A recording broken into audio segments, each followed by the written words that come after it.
మీద ఆధారపడి ఉంటుంది మా తాలూకు స్పందన.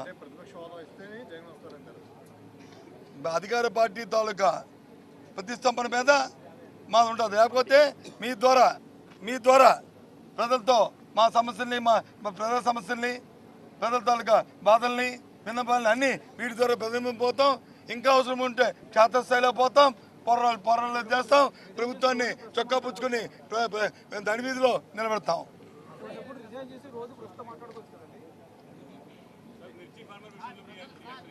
ఏంటి మిర్చి ఫార్మర్స్ చెప్పగా మా డిమాండ్ మిర్చి ఫార్మర్స్కి మద్దతు ధర ప్రభుత్వం ప్రకటించాలి.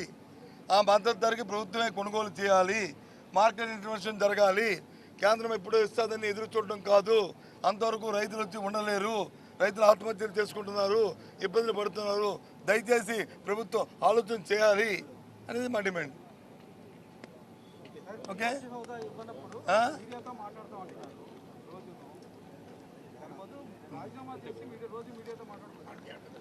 మేమేం చేయాలో మాకు తెలుసు. ఏబిఎన్ మాకు చెప్పక్కర్లే. మాకు ఏం చేయాలో మాకు తెలుసు. మాకు ప్రజల తరపున ఏ విధంగా మా గొంతు నిర్మించాలో మాకు తెలుసు. ప్రజల తరపున ఏ విధంగా మాట్లాడాలో మాకు తెలుసు. Okay, thank you.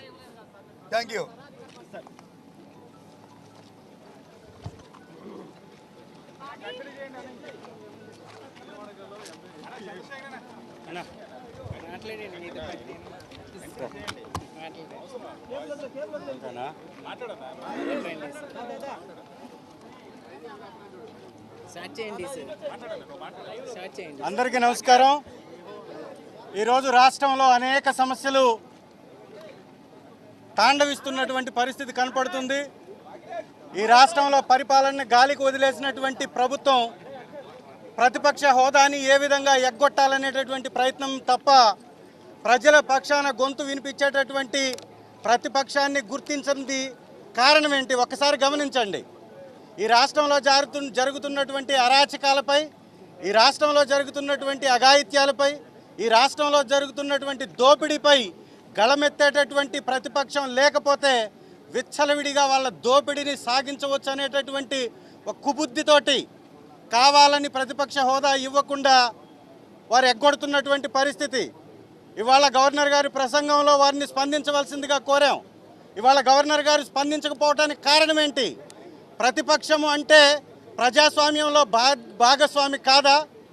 ప్రతిపక్షం లేకుండా ప్రజాస్వామ్యానికి విలువ ఉంటుందా? ప్రజాస్వామ్యం యొక్క విలువే అధికార పక్షంతో పాటు ప్రతిపక్షం ఉండడం. అలాంటి ప్రతిపక్షం లేకుండా చేయడం అంటే ప్రజాస్వామ్యాన్ని కూనీ చేయడం తప్ప ఇంకోటి కానే కాదు అనేది మాత్రం స్పష్టంగా ప్రజలందరూ అర్థం చేసుకోవాలి. ఈరోజు రాష్ట్రంలో జరుగుతున్నటువంటి మానభంగాలపై మాట్లాడేటటువంటి గొంతు అసెంబ్లీలో అవసరం లేదా? రైతుల పక్కన మాట్లాడాల్సినటువంటి గొంతు అసెంబ్లీలో అవసరం లేదా?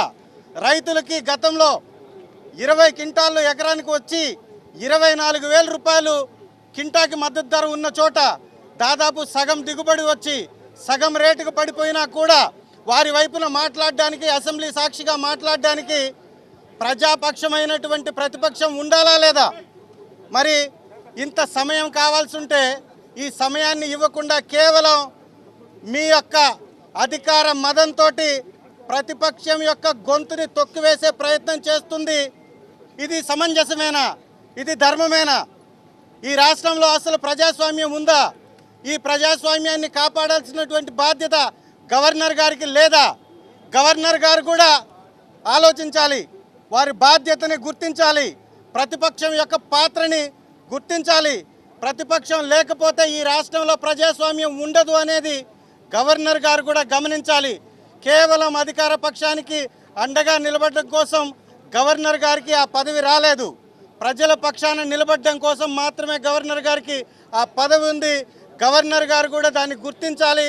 మేము ఎంత పోరాటం చేసినా అసెంబ్లీ సాక్షిగా ప్రతి సమస్యని మాట్లాడేటప్పుడు ఉండేటటువంటి విలువ బయట మాట్లాడితే ఉండదు అనేది మీరు చెప్పేది నిజమైతే ఆ మాట్లాడాల్సినటువంటి వేదిక మీద మాకు తగినటువంటి సమయం ఇవ్వాలా లేదా?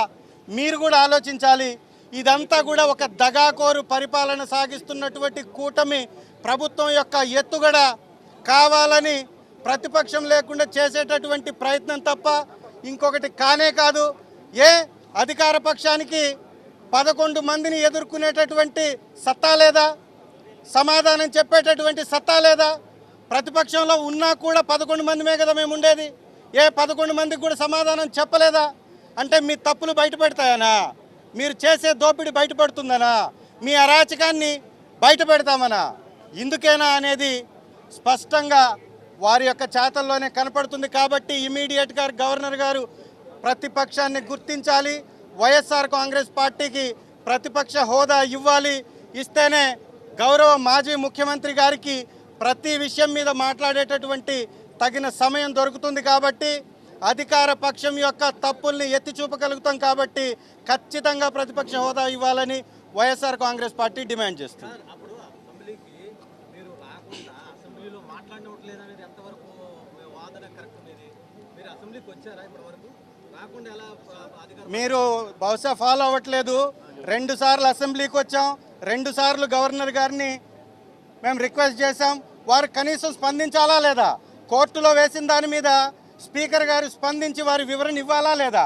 ఇదే ప్రశ్న వారిని మీరు ఎందుకు అడగట్లేదు? ఇదే ప్రశ్న ఎందుకు వేయట్లేదు?